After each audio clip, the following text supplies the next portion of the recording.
महाभारत की 25 रहस्यमयी बातें जो आप शायद नहीं जानते होंगे। एक, महाभारत का संयोजन महर्षि वेद व्यास ने किया था और इसकी रचना भगवान गणेश जी ने इस शर्त पर की थी कि महर्षि वेद व्यास बिना एक भी बार रुके लिखे जाने वाले श्लोकों का लगातार उच्चारण करते रहेंगे। फिर वेदव्यास ने भी एक शर्त रखी कि वे श्लोकों का अर्थ समझने के साथ उसका उच्चारण करेंगे, लेकिन गणेश उन्हें अपने दिमाग में व्याख्या किए बिना नहीं लिखेंगे। इसलिए इस तरीके से पूरे महाकाव्य में कभी कभी वेदव्यास कठिन श्लोकों का उच्चारण करते, जिसे समझने में गणेश को वक्त लग जाता और उसी समय वेदव्यास थोड़ा विश्राम कर लेते थे। 2, वेदव्यास नाम नहीं है बल्कि एक पद है जिसे वेदों की जानकारी रखने वाले व्यक्तियों को दिया जाता है। कृष्ण द्विपायन से पहले 27 वेदव्यास थे और कृष्ण द्विपायन 28वें वेदव्यास हुए। भगवान कृष्ण के रंग जैसे श्याम वर्ण और द्वीप पर जन्म लेने की वजह से उन्हें यह नाम दिया गया था। 3, अजीब लेकिन सच है कि व्याघ गीता, अष्टावक्र गीता, पराशर गीता आदि जैसी 10 अन्य गीताएं भी हैं। हालांकि श्री भगवद गीता भगवान कृष्ण द्वारा दी गई जानकारी वाली शुद्ध और पूर्ण गीता है। 4, वैशंपायन वेदव्यास के शिष्य ने राजा जन्मेजय के दरबार में पहली बार महाभारत का पाठ किया था। जन्मेजय अभिमन्यु के पौत्र और परीक्षित के पुत्र थे। अपने पिता की मृत्यु का बदला लेने के लिए उन्होंने कई सर्पयज्ञ, सांपों की आहुति किए थे। 5, शांतनु भीष्म पितामह के पिता थे। इनका विवाह गंगा से हुआ था। अपने अगले जन्म में शांतनु राजा महाभीष्म थे। वे ब्रह्मा की सेवा करने गए, जहां उन्होंने गंगा को देखा और उनकी तरफ आकर्षित हो गए। इसी बीच ब्रह्मा ने उन्हें श्राप दे दिया और नरक में जाने को कहा, जिसकी वजह से अपने अगले जन्म में वे राजा प्रतीप के पुत्र शांतनु के रूप में पृथ्वी पर आए और गंगा से विवाह किया। लेकिन गंगा ने शांतनु से वचन लिया कि वे कभी भी उनसे कोई भी प्रश्न नहीं पूछेंगे। शांतनु इस बात पर सहमत हो गए। उन्हें 8 बच्चे हुए और पहले 7 बच्चों को गंगा ने नदी में डुबा दिया। उन्होंने कभी कोई प्रश्न नहीं पूछा, लेकिन जब गंगा अपने 8वें बच्चे को डुबो रही थी, वे क्रोध से भर उठे और गंगा से इसकी वजह पूछी। तब गंगा ने उनसे उनके पिछले जन्म और भगवान ब्रह्मा के श्राप के बारे में बताया। इसके बाद वह उनके 8वें बच्चे के साथ चली गई। स्वास्तिक 11,000 साल से भी अधिक पुराना है। जानिए कैसे। 6 धर्म ग्रंथों के अनुसार 33 मुख्य भगवान हैं और उनमें से एक है अष्टवसु, जिनका जन्म शांतनु और गंगा के पुत्र के रूप में हुआ था। उनकी 8वीं संतान भीष्म थी। 7, शांतनु का दूसरा विवाह निषाद की पुत्री सत्यवती से हुआ और उससे उनके 2 बच्चे चित्रांगद और विचित्रवीर्य हुए। एक युद्ध में चित्रांगद की मृत्यु हो गई और विचित्रवीर्य राजा बने, जिसने काशी की राजकुमारी अंबिका और अंबालिका से विवाह किया। 8, महाभारत में विदुर यमराज के अवतार थे। ये धर्मशास्त्र और अर्थशास्त्र के महान ज्ञाता थे। ऋषि मंदव्य के श्राप की वजह से उन्हें मनुष्य योनि में जन्म लेना पड़ा था। 9, कुंती ने अपने बचपन में ऋषि दुर्वासा की सेवा की थी। वे कुंती की सेवा से प्रसन्न हुए और उसे एक चमत्कारी मंत्र बताया। इस मंत्र के माध्यम से कुंती किसी भी भगवान से बच्चा मांग सकती थी। इसलिए विवाह के पहले कुंती ने सूर्य देव से शिशु की मांग की और कर्ण का जन्म हुआ। 10 ऋषि किंदम की श्राप की वजह से पांडु ने साम्राज्य छोड़ दिया था और सन्यासी बन गए थे। कुंती और माद्री भी उनके साथ वन में रहने लगी। यहाँ दुर्वासा के मंत्र से धर्मराज युधिष्ठिर का जन्म हुआ। इसी प्रकार वायुदेव से भीम, इंद्र से अर्जुन का जन्म हुआ। कुंती ने यह मंत्र माद्री को बताया और सहदेव का जन्म हुआ। जारा इसके बाद उसके घी से भरे घड़ों को 2 वर्षों तक रखा और पहले घड़े से दुर्योधन का जन्म हुआ और उसी दिन भीम और फिर बाकियों का। जन्म के बाद दुर्योधन गधे के जैसे रोने लगा और इसी वजह से गिद्ध और कौवे शोर मचाने लगे। विदुर ने धृतराष्ट्र को कहा कि वे दुर्योधन को मार डालें क्योंकि वे उनके परिवार का नाश कर देगा, लेकिन अपने बच्चे से प्रेम ने उन्हें ऐसा करने नहीं दिया। दुर्योधन का वास्तविक नाम सुयोधन था। 12 हम सभी जानते हैं कि महाभारत में दुर्योधन ने चौसर का खेल जीता और युधिष्ठिर से द्रौपदी को दुर्योधन की बाईं जंघा पर बैठने को कहने के लिए कहा। इसी वजह से वह खलनायक के रूप में जाना गया। लेकिन उस समय पत्नी को पुरुष के बाईं जंघा या बाईं तरफ और पुत्रियों को दाईं जंघा या दाईं तरफ रखा जाता था।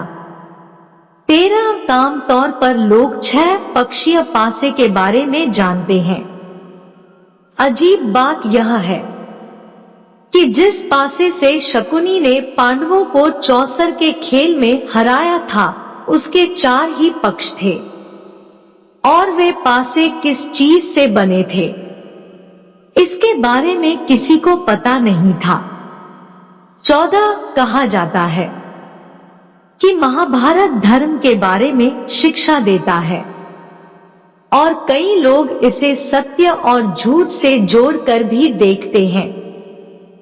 लेकिन महाभारत में कहीं भी किसी भी उदाहरण में सत्य या झूठ को परिभाषित नहीं किया गया है।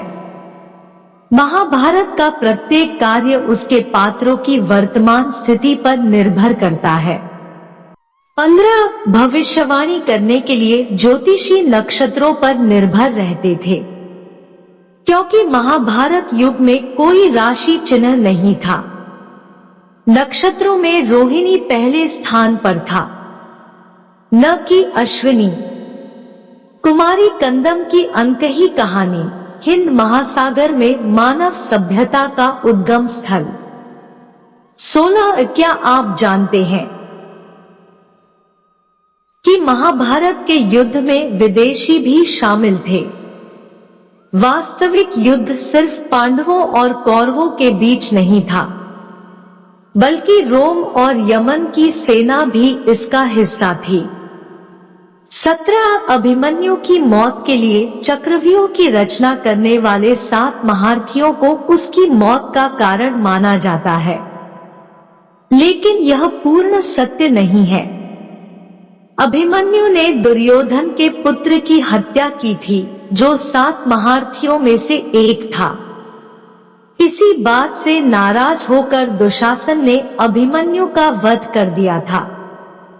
18 क्या आप जानते हैं कि इंद्रलोक की अप्सरा उर्वशी ने अर्जुन को श्राप दिया था, क्योंकि वह उर्वशी को मां कहकर बुला रहा था, जिस पर उर्वशी को गुस्सा आया और उसे श्राप दिया कि वह एक हिजड़ा बन जाएगा। इस पर भगवान इंद्र ने अर्जुन से कहा कि यह श्राप 1 वर्ष के अज्ञातवास के दौरान तुम्हारे लिए वरदान बन जाएगा और उस अवधि के समाप्त होने पर वह फिर से अपना पुरुषत्व प्राप्त कर लेगा। वन में 12 वर्ष बिताने के बाद पांडवों ने 13वां वर्ष राजा विराट के दरबार में निर्वासन में बिताया। अर्जुन ने अपने श्राप का प्रयोग किया और बृहन्नला नाम के हिजड़े के रूप में वहां रहा। 19 भगवान कृष्ण ने अर्जुन को उसके अधूरे वरदान के बारे में याद दिलाया था। यानी जब अर्जुन ने वन में प्रवास के दौरान दुर्योधन की जान बचाई थी, तब दुर्योधन ने उससे वरदान मांगने के लिए कहा था और अर्जुन ने उपयुक्त समय आने पर मांगने की बात कही थी। इसलिए अर्जुन दुर्योधन के पास गया और उससे भीष्म के मंत्रों से अभिमंत्रित 5 सुनहरे बाण मांग लिए। दुर्योधन ने इन बाणों से पांडवों की हत्या करने की घोषणा की थी। जब अर्जुन ने उन 5 सुनहरे बाणों की मांग की, तब दुर्योधन भयभीत हो गया, लेकिन उसने वचन दिया था, इसलिए उसे बाण देने पड़े। फिर जब अगली सुबह वह भीष्म के पास गया और उनसे 5 सुनहरे बाण और मांगे, तो वे हंसे और कहा कि अब ऐसा संभव नहीं है, और कहा कि महाभारत के युद्ध में कल जो भी होगा वह बहुत पहले ही लिखा जा चुका है और कुछ भी बदला नहीं जा सकता। इस महाभारत के युद्ध में भगवान कृष्ण ने हथियार न उठाने के अपने वचन को तोड़ा था, लेकिन जब उन्होंने देखा कि अर्जुन भीष्म की शक्तियों का सामना करने में समर्थ नहीं है, वह असहाय हो गया है, तब उन्होंने तत्काल रथ की लगाम छोड़ दी और युद्ध भूमि में कूद पड़े। उन्होंने रथ के पहियों में से एक को निकाल लिया और भीष्म की हत्या करने के लिए उनकी तरफ फेंका। अर्जुन ने कृष्ण को रोकने की कोशिश की, लेकिन नाकाम रहा। 21 क्या आप जानते हैं कि भगवान कृष्ण ने कौरवों की बजाय पांडवों का साथ क्यों दिया? वास्तव में अर्जुन और दुर्योधन दोनों ही कृष्ण के पास उनकी मदद मांगने के लिए गए थे।